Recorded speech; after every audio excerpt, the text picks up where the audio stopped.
નમસ્કાર મિત્રો, મારા નવા વિડીયોમાં તમામ મિત્રોનું સ્વાગત કરું છું.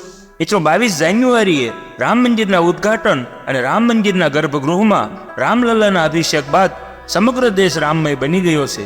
દેશભરમાંથી લાખો લોકો રામ મંદિરમાં દર્શન કરવા આવી રહ્યા છે અને આ દરમિયાન એવા સમાચાર મળી રહ્યા છે કે ઉત્તરાખંડ વકફ બોર્ડ હેઠળ ચાલતા મદ્રેસાના નવા અભ્યાસક્રમમાં ભગવાન શ્રી રામની કથાઓનો સમાવેશ કરવાનો નિર્ણય લેવામાં આવ્યો છે. તો મિત્રો, ચાલો જાણીએ આ સમગ્ર મામલા વિશે. તો મિત્રો, ઉત્તરાખંડ વકફ બોર્ડના અધ્યક્ષ શાબાદ શમ્સે ગુરુવારે મોટી જાહેરાત કરી હતી કે તેમણે કહ્યું કે વકફ બોર્ડ હેઠળ ચાલતા મદ્રેસાઓના નવા અભ્યાસક્રમમાં ભગવાન શ્રી રામની કથાઓનો પણ સમાવેશ કરવામાં આવશે અને તેમણે એવું પણ જણાવ્યું કે મદ્રેસાના વિદ્યાર્થીઓને પયગંબર મોહમ્મદ સાથે શ્રી રામના જીવન વિશે પણ શીખવવામાં આવશે.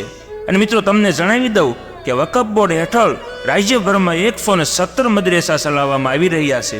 અને મિત્રો, ઉત્તરાખંડ વકફ બોર્ડના અધ્યક્ષ શાબાદ શમ્સે એ પણ જણાવ્યું હતું કે વર્ષ 2024ના માર્ચ મહિનાથી શરૂ થનારા નવા સત્રમાં અભ્યાસક્રમને લાગુ કરવામાં આવશે, જેમાં વિદ્યાર્થીઓ શ્રી રામ વિશે પણ વાંચન કરશે. અને તેમણે જણાવ્યું કે ભગવાન શ્રી રામ એક અનુકરણીય પાત્ર છે, જેના વિશે દરેક વ્યક્તિએ જાણવું જોઈએ અને તેનું અનુકરણ જીવનમાં જરૂર કરવું જોઈએ. ભગવાન શ્રી રામે તેમના પિતાના વસન ખાતર અયોધ્યાનું સિંહાસન છોડીને 14 વર્ષ જંગલમાં ગયા હતા અને તેણે એ પણ જણાવ્યું હતું કે શ્રી રામ જેવા પુત્રો કોને ના જોઈએ. અને તેમણે એ પણ જણાવ્યું કે અમે ઈચ્છીએ છીએ કે અમારા બાળકો ભગવાન શ્રી રામના આદર્શ સ્વરૂપનો પરિચય કરે અને રામકથા આદર્શ છે. અને અમે ઈચ્છીએ છીએ કે બાળકો ઔરંગઝેબ જેવા નહીં પરંતુ રામ જેવા બને. અને મિત્રો, હવે મદ્રેસામાં બાળકોને પયગંબર મોહમ્મદ અને ભગવાન શ્રી રામની જીવન કથા શીખવવામાં આવશે.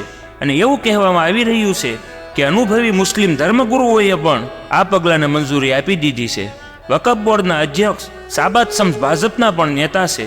લાંબા સમયથી મદ્રેસાઓના અભ્યાસક્રમમાં ફેરફારની માંગ કરવામાં આવી રહી છે.